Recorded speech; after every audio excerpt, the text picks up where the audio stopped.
আসসালামু আলাইকুম, welcome back to our Cox's Bazar video day 2 তে আমরা গিয়েছিলাম মেরিন ড্রাইভ এবং মেরিন ড্রাইভে যেয়ে আমরা কোনো ভালো ভিডিও, ফটোস কিছুই নিতে পারছিলাম না। কারণ আমার হাত থেকে নাহিনের বাবার মোবাইলটা পানিতে পড়ে গিয়ে নষ্ট হয়ে গিয়েছিল।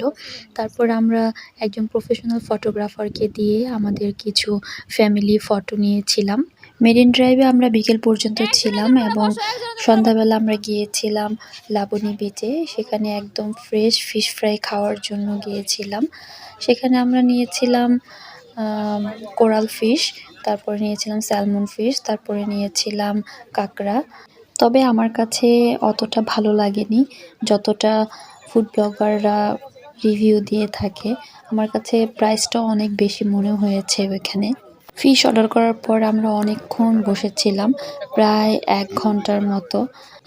কারণ একে তো মানুষ বেশি, তার উপরে ফিশ প্রসেসিং করতেও অনেক টাইম লেগে যায়। যাই হোক, অনেক প্রতীক্ষার পর আমরা আমাদের কাঙ্ক্ষিত খাবারটি পেয়েছি। বাচ্চারা খুবই মজা করে খাচ্ছিল, কারণ ঝাল কম হওয়াতে ওদের কাছে অনেক ভালো লাগছিল, কিন্তু আমার কাছে একদমই ভালো লাগেনি। আমি অল্প একটু খেয়ে রেখে দিয়েছিলাম। পরদিন সকালবেলা আমরা ঢাকার উদ্দেশ্যে রওনা করেছি। কেন জানি আমার একদমই আসতে ইচ্ছে করছিল না, মনে হচ্ছিল আরও একটা দিন থেকে যাই। নাহিয়ান বারবার আমাকে রিকোয়েস্ট করছিল, মা আমরা আরও একটা দিন থেকে যাই, কিন্তু সবারই অনেক ব্যস্ততা ছিল, যার কারণে আমরা ঠিকমতো শপিংও করতে পারিনি। ওইখানে বার্মিজ মার্কেট ছিল, সময় স্বল্পতার জন্য আমাদের সেখানেও যাওয়া হয়নি।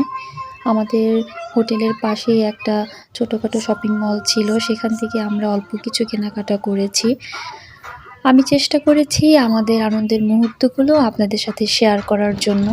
আশা করি আপনাদের অনেক ভালো লেগেছে। আমাদের আরও নতুন নতুন ভিডিও পেতে আমার ফেসবুক পেজটিকে ফলো করে দিবেন এবং আমার ইউটিউব চ্যানেলটিকে অবশ্যই সাবস্ক্রাইব করে দিবেন। সবাই ভালো থাকবেন, সুস্থ থাকবেন, আমাদের জন্য দোয়া করবেন। আল্লাহ হাফেজ।